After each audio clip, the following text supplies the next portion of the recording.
Hey everyone, I hope you are having a wonderful day so far. I am just dropping this special little clip into all the episodes. So, no matter what episode you're listening to, this is actually pretty current as of July 2024. I wanted to come on here and just say a big thank you to Earworthy because the Life Shift podcast was just named the best overall podcast of the year in the first Earworthy Independent Podcast Awards. And you've probably seen some articles written about the Life Shift podcast before, written by Earworthy. And now he is launching from his online publication, he is launching these yearly winners of independent podcast awards. And these are specifically for indie podcasters. We are those that wear all the hats. We create the show. Some people write the show. We're producers, sound engineers. We troubleshoot all the tech. We do any kind of research if we need to. We host the shows. We distribute the shows. We do all the things that relate to our shows because we love it. And it's so nice to see my name in a list with some other amazing podcasts like Multispective, which won Best Life Lessons Podcast. Salad with a Side of Fries won Best Health Podcast. Bippity Boppity Business won Best Business Advice Podcast. And there are so many more. And so I just want to come on here and say thank you to Earworthy for not only doing these awards every year and just honoring some of us indie podcasters that sometimes feel like we're just shouting into the void, but we're not. We're just doing what brings us joy, and hopefully through that work it brings other people joy. In my case, for the Life Shift, I hope that each episode finds the ears that needed to hear it the most so that they feel a little less alone in their circumstance. But also, Earworthy writes all these amazing publications pretty much weekly, every week, every weekday, I should say, where he writes on Blogger, Medium, Substack, Tumblr, Vocal, Many Stories, and for other places. And he really just highlights the independent podcasters. So thank you, Frank, for everything you do with Earworthy and for recognizing all of us in the first Earworthy Independent Podcast Awards. If you'd like to read more, please head to medium.com/EAR hyphen WORTHY. Thanks again and enjoy this episode. And it's not a big dramatic story, right? I was a new dad. I was in bed early one morning when the Amazon grocery delivery guy knocked on the door, and it made my dog bark. And any new dad knows if that dog wakes the baby up, the dog's finding a new home. So I get out of bed, and when I stepped, nothing unusual, literally took a step and just collapsed under pain in my knee. I couldn't tell you what happened. I don't know what was wrong, but I could not get up. Eventually got well enough to go to doctors and try to figure it out. And it turned out there was just some sort of neat, like, nerve damage that was done. But in the process of discovering this, my physical therapist said, given your family's history and what's going on with your knees, if you don't get on a bike and start biking regularly, you're going to end up replacing both of them. And I thought, well, that's insane. I haven't ridden a bike since I was like 6 years old. Why would I start now? I'm, however old I was, 30 something. So I did. I did what I always did at the time. I went to my brother and was like, this crazy doctor thinks I'm going to start riding a bike. Ha, where's my beer? And he was like, dummy, all you have to do is decide that you're that weird guy that rides his bike to work. It can't take longer to ride to work than it does to ride the bus right now. So just try it. Today's guest is Jeremy Grater. He's a guy whose life was actually significantly changed by an unexpected knee injury. And this injury led him down a path of mindfulness and meditation. And it's one that he'd eventually lose 70 pounds and really gain a new perspective on life. Jeremy's a fellow podcaster, and he's the co-host of the Fit Mess podcast.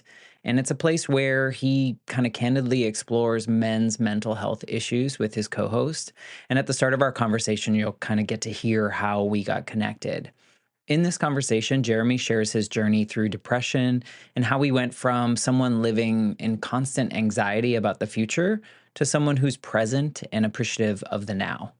This episode's a good reminder that even in our darkest times, there's hope and a potential for change. So, anyone feeling alone in their struggles, I think his story will hopefully make you feel less alone and that there is an opportunity to change. But the first step is usually the hardest. But as we talk about in this episode, it's the most rewarding. Before we get into the episode, I wanted to thank my Patreon supporters. So that's Tracy, Mickey, and Emily this week. They all support 2 episodes a month on the Patreon tier, and I'm forever thankful. This helps me to update equipment, software, other tools, all sorts of stuff that I use to put this show together by myself. If you'd like to directly support the show, you can head over to patreon.com/the Life Shift podcast, and you can find all the information there. So without further ado, let's jump into my conversation with Jeremy Grater. I'm Matt Gilhooly, and this is The Life Shift, candid conversations about the pivotal moments that have changed lives forever.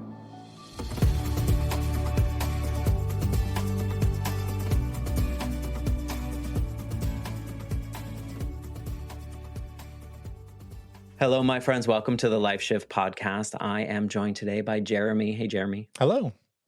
I want to commend you. Jeremy is a podcaster. He's been in the podcasting industry for 100 years. I think that was Something like that. Yeah, 104, I think, if we're doing the math. 104 Yeah. years.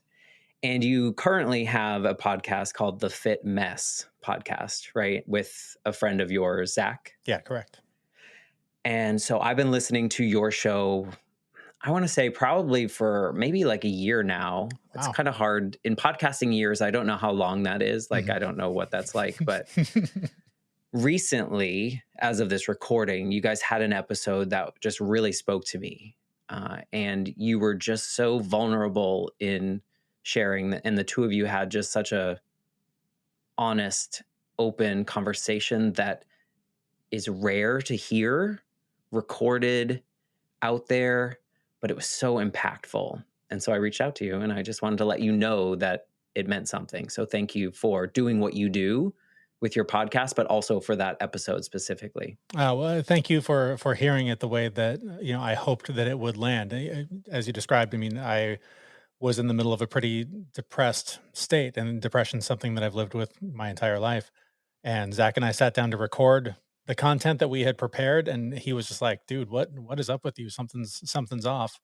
And we just started talking like friends, which is really how our show started. It was, two guys that eventually, once the walls were broken down, we got vulnerable as new dads with each other, just talking about the pains and the struggles we were having as new dads. And that just evolved into all the other things that we were working on in our lives. And in this particular case, I just opened up with like, this is where I'm at right now. I feel like I'm not enough, I'm not good enough, I'm not reaching the things I'm supposed to do, I'm not living the life I'm supposed to live, like all of that stuff that was just heavy on my shoulders in the moment. And that conversation went on for a while, and we just decided, let's put this out there as an episode, because we don't want to be another one of those, Instagram influencers that's, everything's perfect. All you have to do is just think differently, just be happy, make a choice. Like, cool. A lot of times you can do that. But for those of us that live with this stuff, there are times when no, you absolutely cannot. There is no choice in it.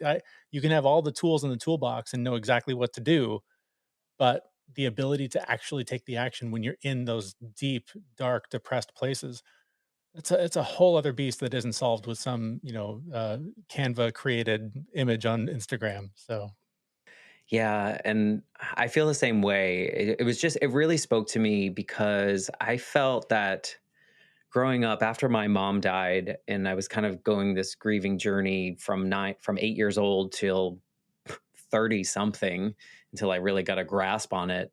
I felt like I was like the only one. No one was talking about like how I felt. And so I didn't feel comfortable enough to say this out loud. And so with this journey of the Life Shift podcast, now I feel a little bit more open. I share things that I'm like, why did I say that? Oh, well. And that's what I loved about that episode. It was like, I think conditionally we were taught to never put that out in public, right? yeah, But there's such power in doing it, because I'm sure more than just me heard that and felt less alone in their experience. that I mean, I think probably more than any other episode we've ever done, and we've talked to some like big deal people in the space. That one, I got more response from people that were just like, "Thank you for saying that. Thank you for putting that out there." And I struggle with it too, because when I do see people that I know struggle with mental health, and they, turn on the camera and display it, there's a disconnect for me where the minute the camera's on, like the character takes over, the mask goes on. So I really don't know how to capture that authentically in the moment. Like, That episode was unique because I was on a call with my friend who asked how I was doing, and so we just had a conversation, and it turned into an episode. Had I felt that way, sat in this chair and turned on this camera, all of a sudden the mask would have gone on with, today I'm feeling kind of depressed and I want to tell you what I'm going to do with it. But I don't want to be that guy. I don't want to wear a mask. I don't want to BS people. This is hard. Like all of this stuff, the stuff that we talk about on our show in terms of trying to follow a path to better health and wellness, to living with more intention, all these things. It is a hard, lonely, challenging path to live. And when you're carrying the baggage of depression, anxiety, social anxiety, you're an introvert in an extrovert world, whatever your thing is, it just makes it that much harder. And so our mission has always been to try to make it less lonely, because the further you go on this path, you're often more isolated because you lose a lot of the friends that don't understand what you're doing. They feel uncomfortable because they're not changing and you are. Whatever the thing is, it gets lonelier. And so we wanted to be a place where you have community, you have somebody who thinks like you, who talks like you, to make you feel like you're not the only one, to hopefully just make it a little bit easier to take the next step on the path. Yeah, and you guys, I mean, I like the that Zach was compassionate, but also like realistic. And, like there was some no BS, comments to Yeah. you, Yeah. but that's that real conversation. And to just put a pin on this piece, I think you're right with this performative nature of the world and coaches and gurus and people that are telling us to just do these 5 things Right. and you'll not be depressed anymore or you won't have anxiety. Then those of us that have those feelings, we feel like we're failing even Yes. more and we 100%. we absorb that, and then it just, to your point, it just isolates us. And so, I kind of try to do that on this show, is like make people or have conversations in hopes that someone listening feels a little less alone in their circumstance. Like, oh, so and so is going through the same thing. They've kind of made it over a hump, or maybe they didn't.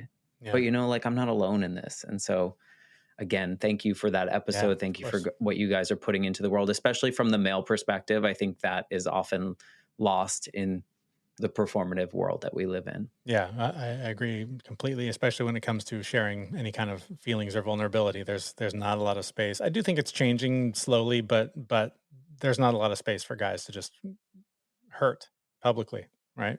Yeah. And guess what? We're human. So it's going Yeah. to happen. We Yep. have the range of emotions just like everyone else. And I think we are getting more comfortable. Some of us are getting more comfortable sharing that and feeling power in that, I guess, in some way. Yeah, well, it's work like you're doing and work like we're trying to do that is slowly kicking that door open inch by inch. So thank you as well for what you're doing. Well, I appreciate that. Nothing feeds my soul more than when I hear from someone behind the scenes that, like, I just need to hear that. I just needed that today. Yeah. And thank you. So, any case, we're here to talk about you, which we did a little bit, Right. but the show started in the idea that when I was 8, my mom was killed in an accident, and I knew at that moment that my dad told me my life was never going to be the same. And so going through that grieving journey, thinking I can't be the only one that's had like a significant something happen, whether that's internal fire or movement or something on, from the external side that's shifted things. So I invited you on, and we don't know what we're going to talk about today. You have an idea, but we all have these pivotal moments. And so I always ask, choose the one that you feel has changed you the most. So tell us a little bit about who you are right now, and then we'll go into you painting the picture of what your life was like leading up to this. Yeah. Well, I mean, now I'm a 70-pound lighter version of myself than I was. I'm someone who lives with depression, who is not a depressed person.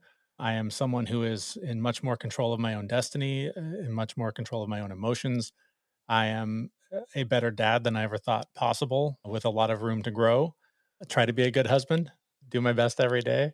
But in all, I'm just a guy that tries some stuff to make his life a little better. And when they work, I get excited about it and want to share it with people. So that's sort of what we do on the podcast. We've shifted really a lot more directly into talking about men's mental health issues, because as it turns out, we're men that have mental health issues, and we're trying to make our pain our purpose, right? We're trying to help other guys to understand this stuff. So that's sort of a snapshot of who I am, but how I got here was a really strange knee injury.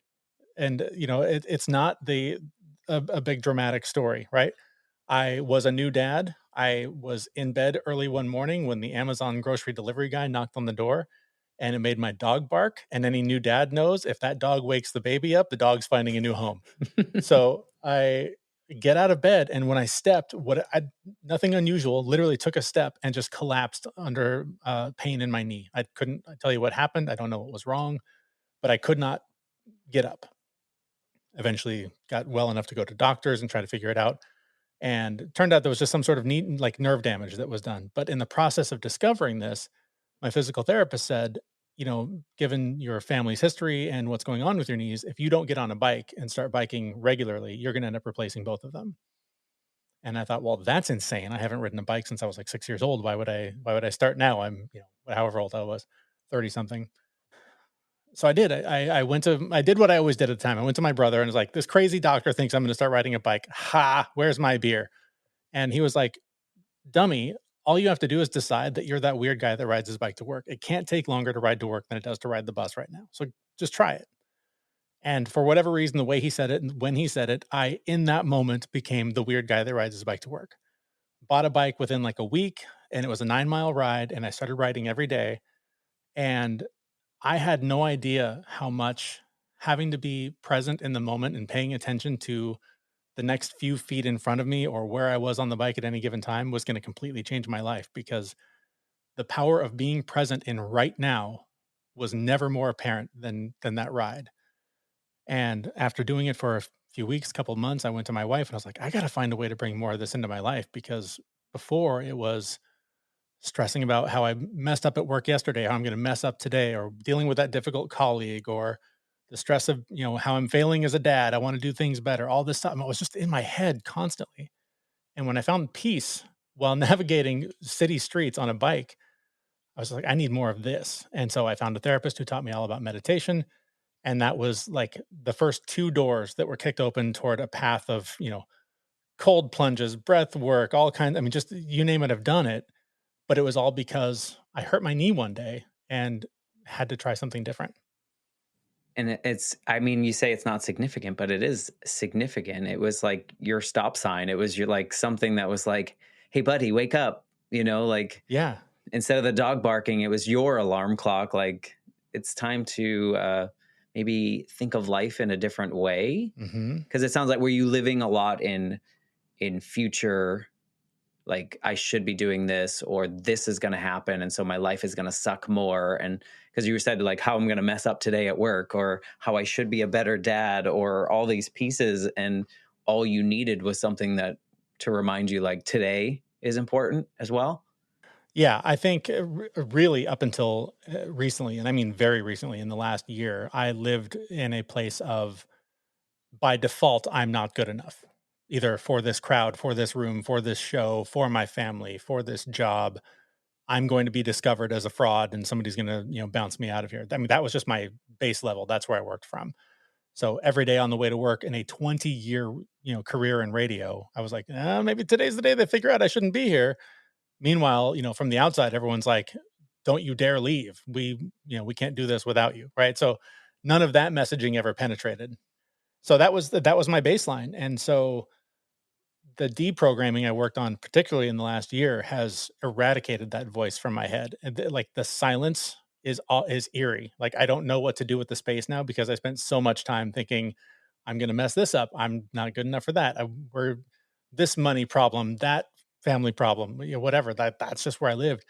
And now there's this quiet that I have to figure out how to fill it with. You know what? You're all right. You're doing pretty well. What can we focus on to maybe take the next step on this path? So. In that moment when you had your knee injury, you were doing your physical therapy, you were doing probably following the rules as much as you wanted to, maybe. Yeah. Do you think if you hadn't called your brother, do you think that he was really that trigger to like be like almost like a permission slip to do the weird thing and bike to work? Yeah, I mean, I still very much reliant on external validation. So I don't know that I ever would have found it in me to just go, I think this is a good idea because the doctor said so. I think this is a good idea. I'm going to pursue this. But having somebody else who I cared about, who was basically like a mentor to me, to have him say, "Yeah," it was like, "Oh, maybe this isn't weird. Maybe this is like, maybe being weird isn't the weird thing. Let's give it a shot." And so, yeah, I absolutely, I think that was a pivotal moment. I never, I don't know how to word something sometimes because of the way that I felt in moments like that where, someone tells me, I know I need to do something. Like I know on paper that it makes sense. I know that it's possible. I know that it's logical, but I know that I'm not going to get to the point where I can admit that out loud. So then I seek out someone that I know might tell me. Yeah. Does that feel like it was part of your journey? Like you actually knew you should be doing that. And so you were like, I know he's going to tell me. I think it was so. I mean, just full disclosure, I was the podcast I was doing before this was with him and a friend of ours, and the premise was basically the three of us would just get hammered and talk about the nonsense in our lives. I was going into it with an arrogance of, oh, this will be the hilarious story I'll tell my brother. This nut doctor thinks I'm going to start riding a bike. Ha! Right? Like that was more of the approach. And when he was like, "No, that kind of makes sense," I was like, "Oh!" Like it just was a different light was turned on in the room that made it clearer. Were you quote unquote unhealthy at that Oh, time? yeah, yeah, I mean, like I said, I had 70 more pounds on me than I do now. I still wrestle with whether or not alcoholic is the term I would use, but I certainly manage my emotions with alcohol, which I did not realize until I took it out of my life and realized how many times I felt badly, and my default was, "Oh, go to the fridge," and, "Oh, no, I don't do that anymore." Mm. So certainly depending on alcohol for that. I was not going to any kind of therapy. I did not eat well. I did not exercise. I did not do probably 90% of the things I do now to try to really manage the noise in my head, right? Like there are physical effects from the things that I do, but all of it is to manage and suppress, keep at bay the depressive episodes that come along. So yeah, I would argue that I was very unhealthy, very washed out, burned out, tired, yeah, in a bad place. Yeah, and now this version of you having gone through therapy and done all this stuff, all this work on yourself, like motivated by yourself, do you look back at that earlier version of you and see why you did that? See why things got to the place where they are? I mean, I'm coming at that from my own perspective of when my mom died, and I changed my behaviors for the people around me because that 8-year-old was afraid that other people were going to abandon me because my mom dying was abandonment in my Yeah, tiny 8-year-old brain. yeah, And so everything that I did until I was like 30 something was out of this fear that I was going to fail and therefore people were going to leave. And I didn't discover that until therapy. And then when I looked back, I was like, oh, I see how I got to where I was and how messed up and how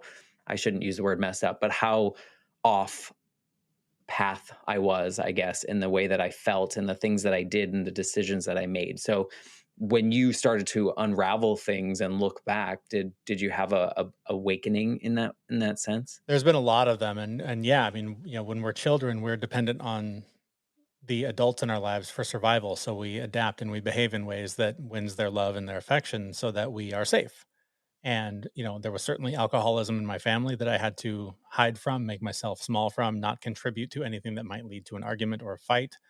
I'm trying to not throw anybody under the bus here, but there were things said by adults in my life about how they basically constantly threatened to kill themselves, and their absence would be a massive hole in my life. And so there was weapons in the house that they were just there. They were never used. There was never a threat of any kind, but they were there. And so that, in combination with the constant threat of suicide, the abuse of alcohol, there was just a lot of instability that created a ton of fear. And so my reaction was shut down, be small, feed the fear with food, whatever was in the pantry, because I'm certainly not old enough to prepare real food. So get whatever processed junk is we got at Costco out of the closet. And so that was the behavior, was just hide and numb, hide and numb, hide and numb. And I also just recently discovered how the things that our parents and the people we look to as children, the things they say out loud about themselves, we identify as our own. And I've told this story a few times. It's much less harmful than some of the others I could. But I was at a Thanksgiving with my mom. The whole family's there, bunch of different dietary restrictions, right? Different things. So she makes 4 different lasagnas, like a gluten-free, a dairy-free, like 4 who makes 1 lasagna, right? But she made 4. And the whole time, like, as we're all gathering and she starts, like, downplaying, like, "Oh, that one's probably gonna be a little watery. That one's probably gonna be" like, all these excuses for why they weren't gonna be good.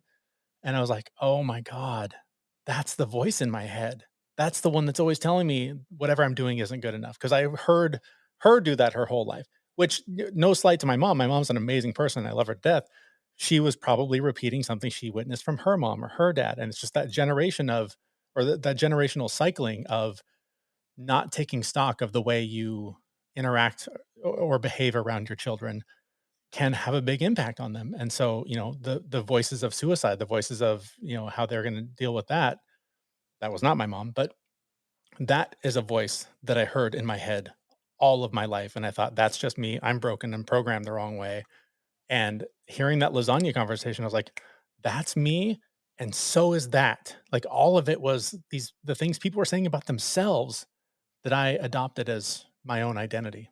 Yeah, because you were hiding to not disturb things, and so the only way to build an identity is to absorb it. And in my opinion, of these little extra things, I even growing up had very similar things to what your mom would say or about those lasagnas. Is almost like I would do that to just in case it wasn't good, Yeah. because that would dampen my like fear. Like I wouldn't, like I told you it wasn't going to be good. Yeah. And so like that failure is a little bit smaller because I warned you just in case. Yeah, and And that's PS, a all of the protection. lasagnas were Were gone. delicious. Everyone got, Right. like, 3rd and 4th helpings, like, everyone loved it, so But yeah. that's also helpful. Yeah. Like for those of us in those depressive moments, or that live with depression, or however we want to word it, that's also helpful, because if we set it up that it might not be that good, when people say it's great, it's like this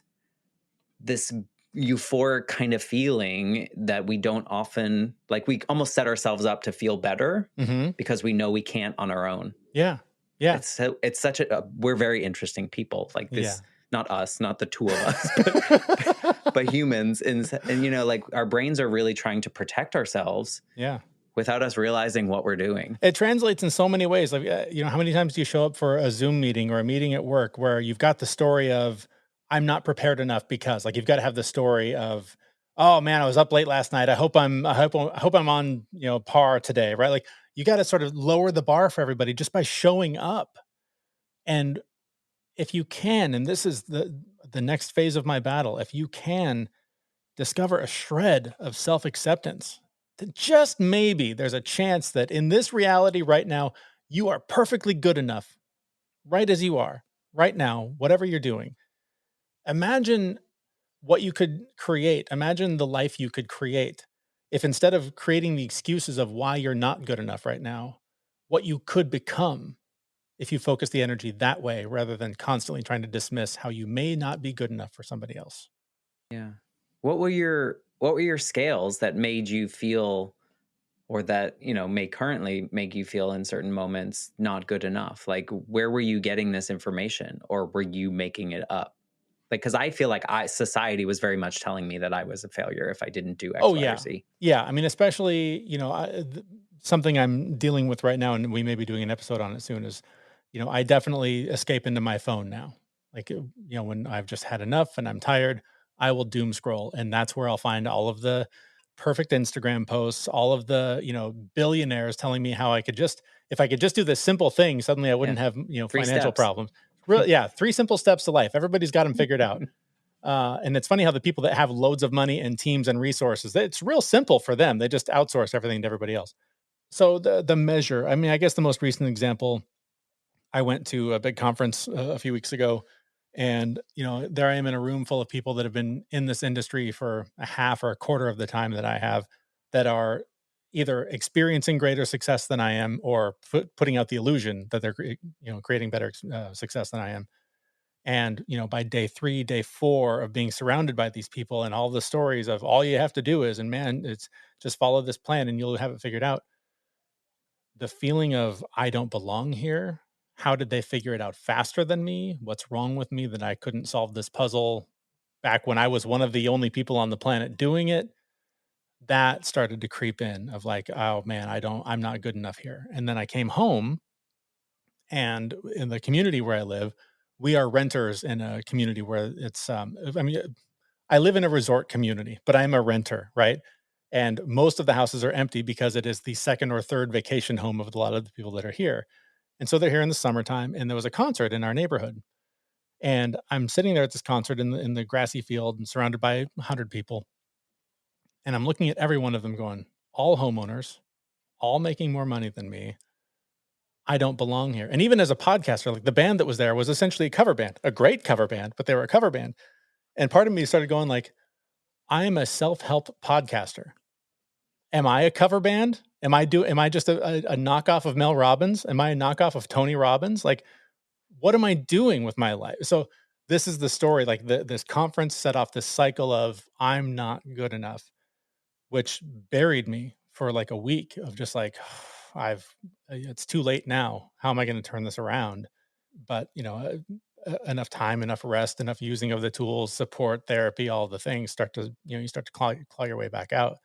But yeah, that is probably the most recent example of feeling like I don't measure up. And I think a lot of what you just mentioned was on that episode that I reached out to you about, was that you were kind of in that feeling of, I mean, but we think of conferences and we realize that there are a lot of performative nature about these conferences. It's not like us saying like, "Well, guess what happened last week when I felt like a big pile of garbage." Yeah. They're going out like, "Look at what I did on this particular episode. It was the most amazing thing I've ever done. And I got 4 million people to listen in the first 10 seconds," like whatever that may be. And you're just Yeah. like, but I get it. I absorb those same things maybe in this industry, in every industry. One thing that this podcast has taught me personally is how to just listen to Mhm. somebody. Yeah. Because for so long in corporate America, I felt that like you would go to a meeting and you'd just be waiting for the next silence, or I would be waiting for the next silence to say the most profound thing that I could think of that I had written down. So I wasn't listening to what everyone else around me was saying. I was just waiting for that silence because Matt was going to sound smart. Like he was going to say something that everyone was going to be like, "Oh my God, I can't believe he said that." But Yeah. it probably had nothing to do with everything else because I wasn't listening. And so, before we started, I was like, I don't do a lot of research because I really just want this to be a conversation. And I think if I did a lot of research, my problem, I know me personally, I would just be waiting for the person to stop talking. And then I'd look at my sheet of paper and be like, okay, how do I fit this question in, Right. And Right.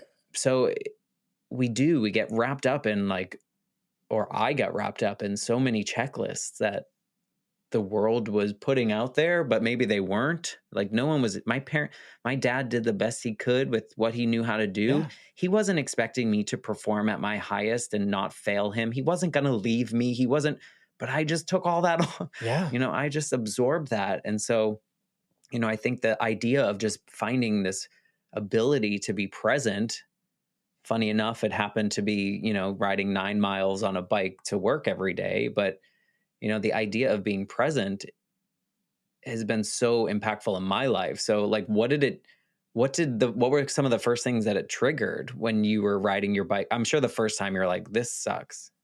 Was it like right away where you just like, this is the most amazing thing I've ever No, experienced? it was hard, and yeah, there was a massive hill. Anyone in Seattle knows Fremont Hill. Biking up or down that thing is a nightmare, and that's actually where I ended up getting in a crash. But I think it was articulated well by my therapist when he explained how meditation works, and he was just like, if you imagine a glass of water that's got a bunch of like soot and stuff in it, and you're constantly just swirling it around trying to clear it, it's constantly cloudy. There's no clarity. You can't figure out what's actually in there and whatever. And he's like, the craziest thing that happens is as soon as you set it down and just do nothing, all of that stuff just settles to the bottom, and you have clarity. You can see the path really clearly, and that ability to realize the amount of stress and anxiety I was putting myself through trying to figure out How do I not just, get discovered as a fraud? How do I deal with this difficult coworker? How do I show up enough to perform and, keep my job? All this stuff that I worried about when I realized I'm here, I'm doing it, focus on the task in front of you and stop worrying about all these stories. It just created more space in my head and really allowed me to discover a lot about myself. And part of it was that I absolutely hated that job. That was part of the problem. I hated this thing, but I was dependent on it because without it, my family didn't have healthcare and we were going to starve and die. Right.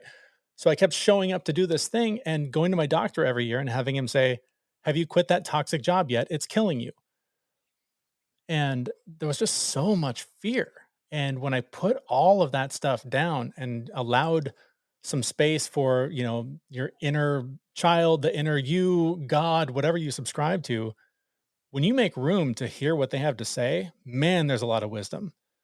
And so that really opened my eyes to I need to get out of this job. I need to do something else. I need to completely change my life, which still was only enough to move the needle a little. And it wasn't until COVID shut the world down and made all of us go, what do you really want out of this experience?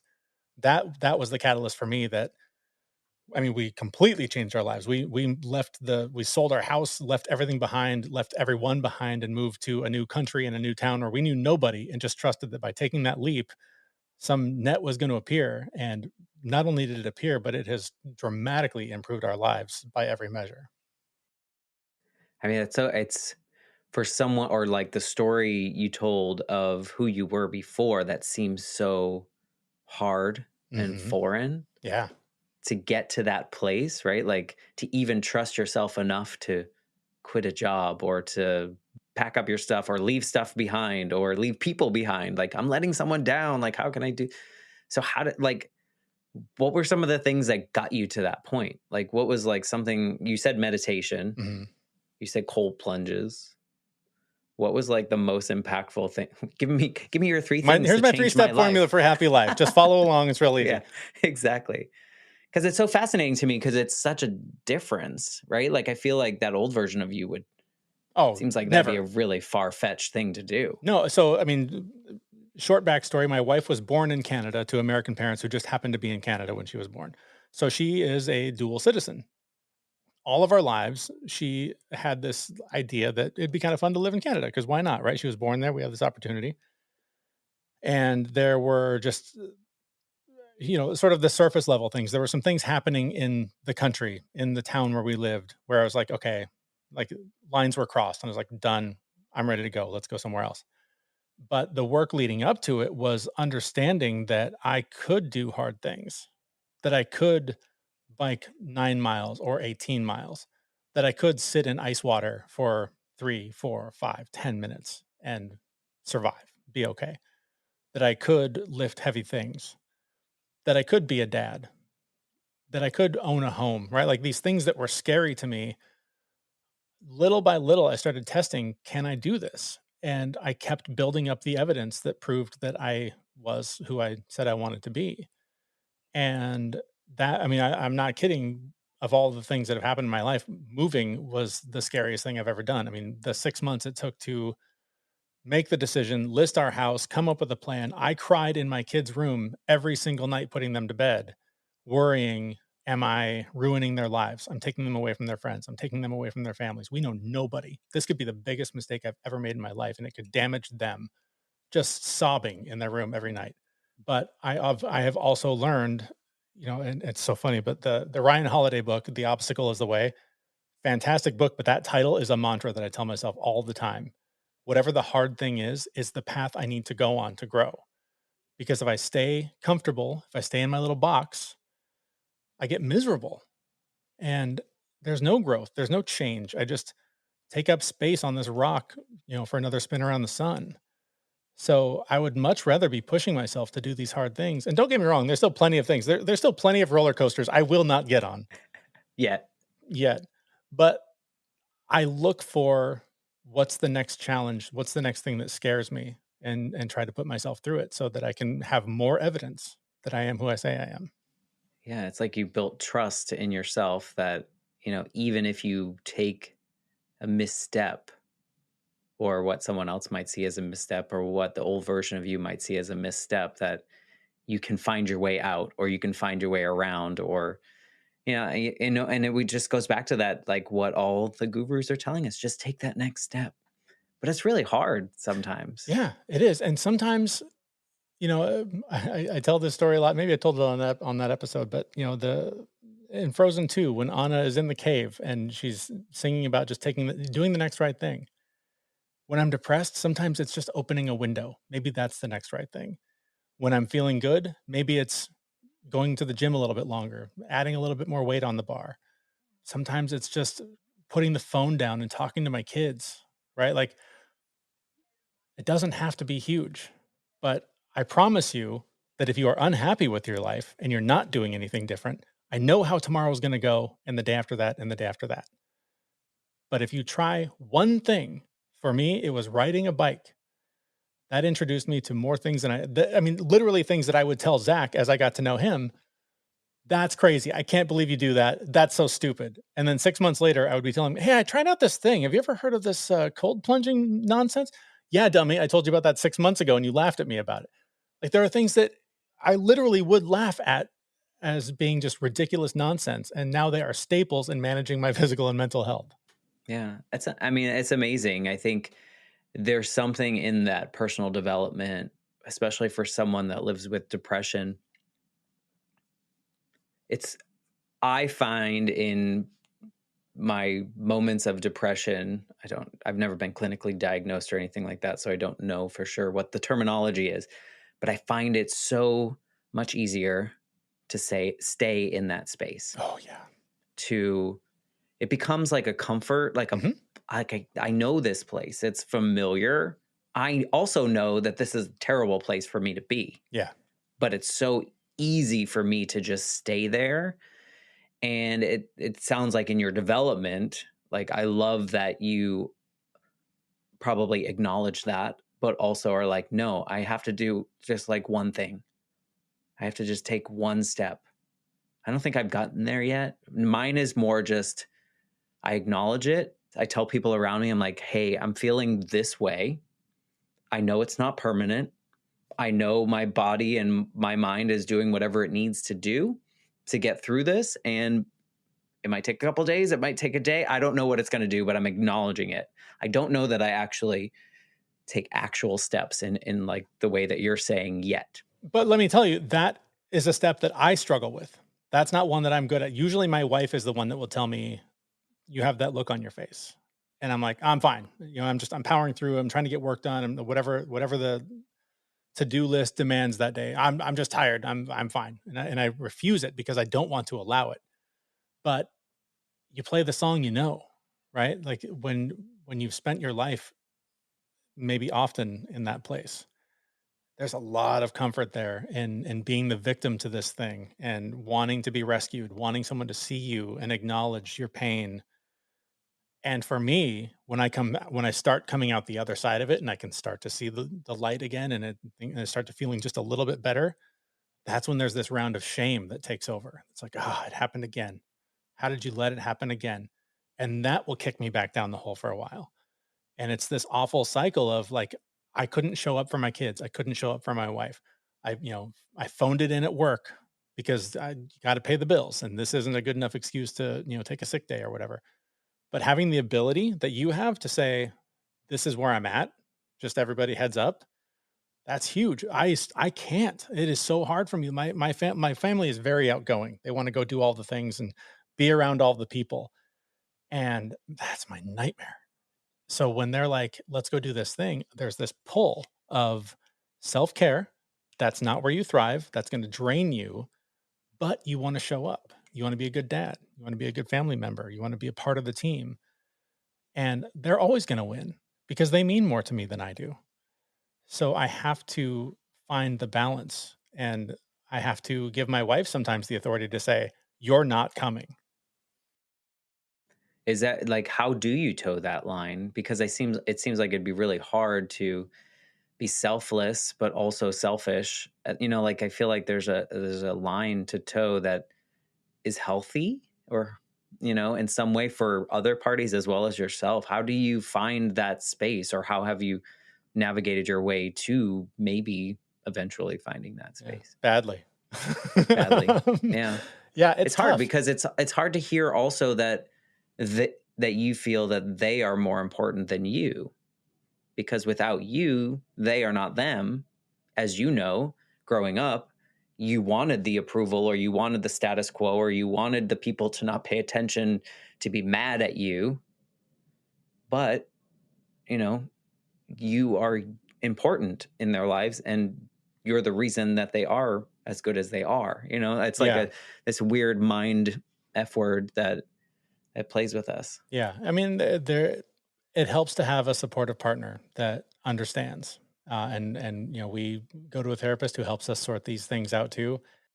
That's so important too. I love that Yeah. you guys just talk about therapy Hmm. on your show, and just we got to take this stigma or shame or whatever it is out of the public voice, Yeah. saying that therapy is just like It's remarkable not a to me good that, thing. I mean, it's 2023 and there's still a stigma around going to talk to somebody about your feelings and having them reflect back what they hear. I mean, that's what it is. It's somebody who holds a loving space that allows you to get the stories out of your head and say them out loud and have them say, "Here's what I hear." Hmm.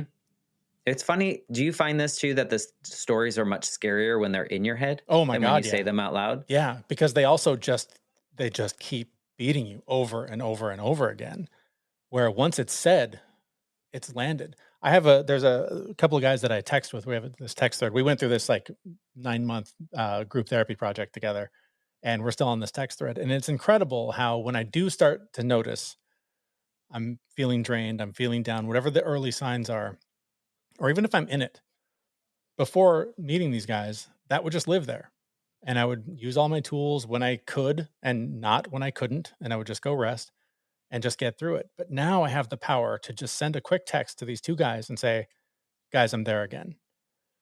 And just that, right? Like that one little blurb It's the acknowledgement. to get them to say, I'm sorry, that sucks. I'm there with you in spirit, hugs, whatever it is. It's now landed somewhere outside of my head. And so it's giving me room to start going, okay, it's out. Now how can I fill it up with something better? How can I replace that with something positive? What can I do that's the next right thing to start to feel even better now that I've got this out? Yeah, there's so much pressure. It's like, and I'm sure you've experienced this as someone that's lived with depression, is that like some people just don't understand it. No. And you're like, how do I explain this to you in a way that might make sense to you? And how can you not understand this? It's like, it's so fascinating to me that people just, and they're just like, well, just like be happy. Right. You're like, Just it's not really what choose. it's about. Just choose to feel better. Yeah. What is your best like advice for someone that is struggling with someone that doesn't have a lot of support around them? Like, do you tell people what to do? Not in I'll that tell you way, what but to like, do. in your Ah. own experiences, I'm sure people are like, "Hey, what do you do in this situation?" Mhm. I mean, it really depends, right? I mean, everyone's experience is so unique. I know for me, there are times when, things get heavy and I start going through the list of, oh, go get in the cold water, that'll feel better. Go for a run, that'll feel better. Go lift some heavy things, that'll feel better. Go spend some time with people as much as you hate it. It'll get you out of this space. And as I'm going through the list, every once in a while there'll be something that's like, okay, I'll text that person. And if they reply, I'll go hang out with them. I'll go take a walk around the block. I mean, I live. It's ridiculous where I live. There's like mountains and trees. I mean, I live in the mountains. It's stunning. I can take a nature bath anytime I want by stepping out my front door. But there are many times when, despite the knowledge of all of the things I have at my fingertips, none of them are good enough. None of them. There's not enough of a desire to get out of that, or enough of an ability to get out of that to even try any of them. And those are the points where I need to just acknowledge that it's time to rest. I just told the story on an episode recently about this clip of Jim Carrey that goes around where he talks about depression and to be depressed and how it's really deep rest that you need when you are depressed, because your body, your spirit is tired of playing the character that you put out into the world, and you need to just retreat and recover and recharge those batteries. Sometimes that's it. Sometimes the next right thing is go take a nap. Go put on your favorite movie and escape into that for a couple of hours and see if that just moves the needle enough so that you can open the window or go outside or drink some water, like some simple thing. And whatever that simple thing is will likely lead to the next thing. But sometimes the best answer is to like is just to rest. It's an illness. If you get the flu, nobody expects you to just keep powering through and smile and go to the things and go to work. So this is the same thing. When the illness is winning, give it time to run its course and know that it will pass. And on the other side, you'll feel better again until you get it again the next time. I think that's important to remind people that this is not like a choice. Like I'm not like I'm feeling depressed today because I want to, Right. like I'm feeling anxious because I love how this feels. It's not a choice. And I think that's important. Is it fascinating, this version of you, to like think that this was all triggered from like a weird step out of bed or like jumping on a bike? Like, is that like a fascinating like pinpoint for you? Yeah, I mean, I don't know how many podcasts I've listened to where or stories I've heard or books where I've read where even in your case, right? Like the loss of a parent, major event, some huge car accident that, they had to recover through this years of therapy or whatever. Like these major life shifts for people that I see those, I'm like, that totally makes sense. And in my story, I'm like, I stood up and it hurt. you know? I tell this story a lot too. When I first started the life shift, I was like, yep, my life shift is when my mom died, or my main life shift is when my mom died. But it really wasn't. It was like 5 hours after she died, because I didn't know she was already dead and my life was still the same. Yeah. And my dad had to sit down in front of me and like say these words, probably the hardest words he'll ever have to say to anyone in his life. And that, like, so it was a conversation, which is on the surface very much like stepping out of bed and hurting yourself. It's Yeah. this little tiny thing that happens every day, but it was the way he strung those particular words together that really, like, no choice, but your life is changing, So it's not as silly as it seems. Sometimes, like, I had a guest who, she got a piece of mail and it changed her entire life, Mm. and it wasn't a good piece of mail, but it triggered something in her to change her life. And so, it's fun in a way to look back and see, like, how can, like, where does it all come together? And it's Yeah. like you have a couple that are like intertwined with like hurting your knee, which led you to call your brother, which led you to, okay, I'll get on the bike. And then you're like, wait a second, there's clarity. Yeah. There is something other than what I've been experiencing. Yeah. So I'm curious about your dad. Have you talked to your dad as an adult about that conversation? Like, what was that like for him? yeah, he reminds me. There was actually, I don't know if you've ever heard of the show Chicago Fire Mhm. on NBC. I don't know if I'm allowed to talk about that with the strike, but I'm not in it. So I'll it talk doesn't about it. matter. It's Yeah. Chicago Fire. It's on Yeah. NBC. I don't know. So, Is it still on? I don't well, nothing's on right now, know. but yeah, we have. And so there was an episode on this where one of the characters had to deliver the news to a child that their Mm. parent had just died. And we were both watching it at the same time separately. And we were both thinking the same thing. And the Mm. way they did it, it was just, there was music and you could just see it happening. Right. And both of us, from our perspectives, texted each other like immediately, like, have you watched this? This is us. Like, this is our experience. And, Mm. I don't, it's, it's really hard for me because I feel so bad. But why am I feeling, like, this wasn't my choice? It wasn't his choice. And it's just, I feel bad that he had to say that to me Yeah. when I was just a fragile little kid, because my parents were separated. They lived 1,500 miles apart. I was visiting my Wow. dad for the summer. My mom was my primary caretaker. So I was going to see my dad like every holiday or something like that. So it was like, it was a fun trip. He wasn't really playing the role of full-time dad because Yeah. he didn't have to at Right. that time. And then to suddenly his life completely changed, like he Yeah. has to be double parent and also help a grieving child. So it's been a blessing having this show because I recorded my version of my story or like my own episode with a guest host, Mhm. and he was able to listen to that. Nice. And what was nice about that is, like, when you have a conversation with someone, there's always an interruption. There's always like, no, that didn't really happen that way, or I saw it Mhm. this way, or no, you did this. But he didn't get to do that, right? He had to hear me tell it from beginning to end. Right. And we had a lovely, like, hour and a half conversation after he listened. Just, like, this is how I thought this was all playing out, or I'm sorry for this. I'm like, no, no sorries at this point. We were doing what we knew how to do, but it was really just such a blessing to be able to do that with this. But yeah, that I don't want to ever have that conversation with a child. Yeah, it's one of my biggest fears as a parent is to have to tell my kids that at some point, or to have my wife have to tell our kids that at some point.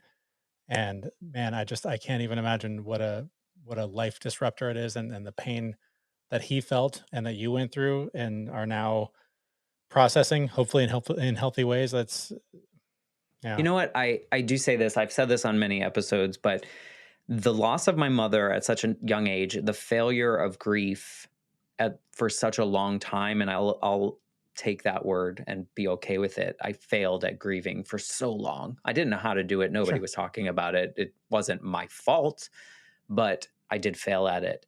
But once I crossed the line, once I was able to kind of absorb that, and in that process I got really close with my dad's mother, my grandmother.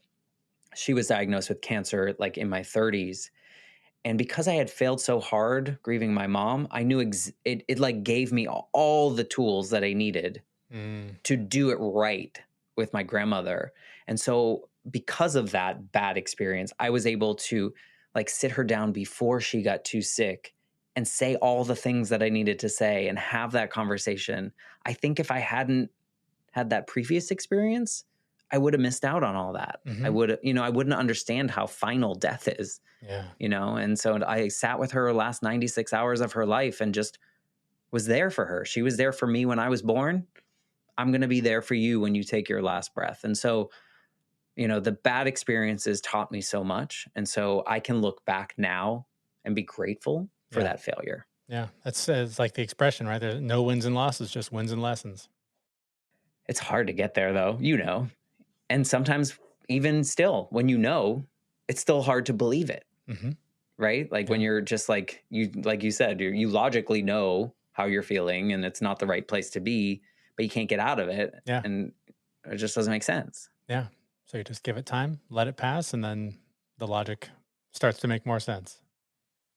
If you like the version of you now, if you could go back to an earlier version of you that was riding the bus to work, hating going to work, thinking you were always going to get found out, is there anything that you would want to say to him for this upcoming journey he was about to go on? I mean, the thing that usually comes to mind for me with this is the idea that I know now that I spent most of probably the first half of my life or more always looking for the shortcut, believing the shortcut existed, believing I was smarter than the system and could work around what it takes to be whatever. And my effort to now accept that everything you want in life requires hard work and it requires showing up a little bit every day and not worrying about the outcome, but worrying about the work, do the work for the work's sake, will provide what you're trying to shortcut to. So dropping out of high school thinking, "Oh, I'll just start working early." That's the plan. Didn't work out so well. Like at every turn, like what can I do? What's the thing nobody's doing here that I can do better and faster? Turns out most of them don't work and you end up defaulting back to, "Oh, I should have just stayed the course and done the thing and I'd be better off." So again, no losses there, but I have now learned that it's just you just got to show up a little bit every day on whatever the thing is. You want to learn how to play guitar?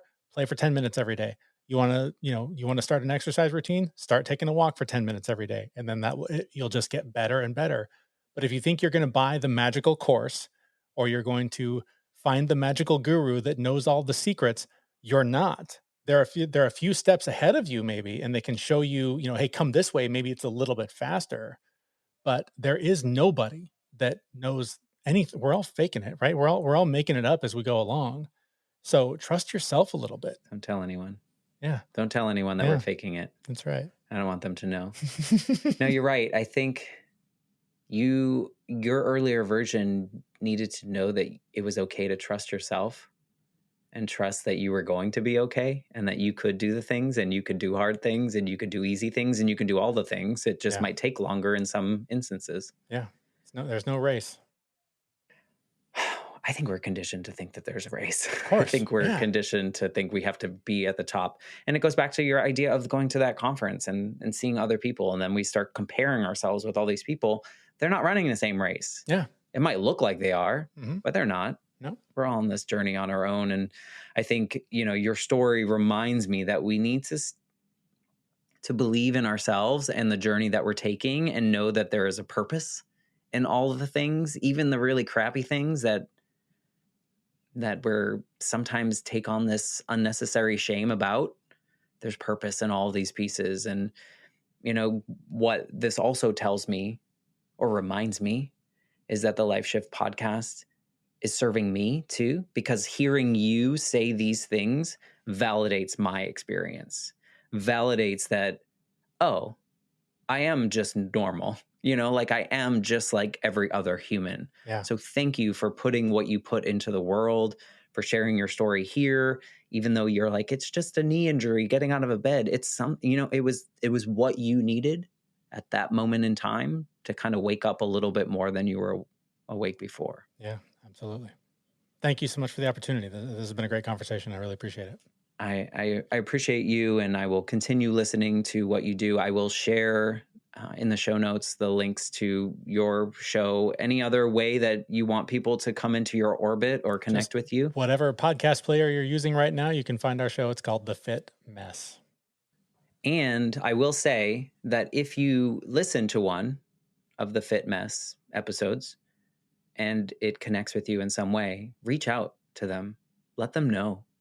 As a podcaster myself, when we hear from you guys that a story or something someone said and something like affected you, it's nice to know that like there are people out there hearing that and that we're helping you in some way. So yeah, it's remarkable. You responded that day, so I was like, oh, hey. Yeah, it's remarkable how much one email, one review, like one thing from somebody that says I hear you and it means something to me, that will stoke the flames for like 6 months of like, that's the reason I do this. You can get all the hate mail all day long and there's another one, whatever. Can't please all the haters. But one email that says, thank you, this meant something to me, man, that's where it's at. Well, thank you for coming into this orbit of the Life Shift podcast and being a part of this. And we'll connect people to where you're at so that they can connect with you more. And if you're listening and you enjoyed this episode, please share it with a friend. You can write a review, like Jeremy said. I don't know what they do, but they're nice to see. So, if you have the time, I would love that. I got a 3-star review once and I made it into a t-shirt. That's amazing. But anyway, thank you for being a part of this, Jeremy. Thank you. For everyone else, we'll be back next week with a brand new episode.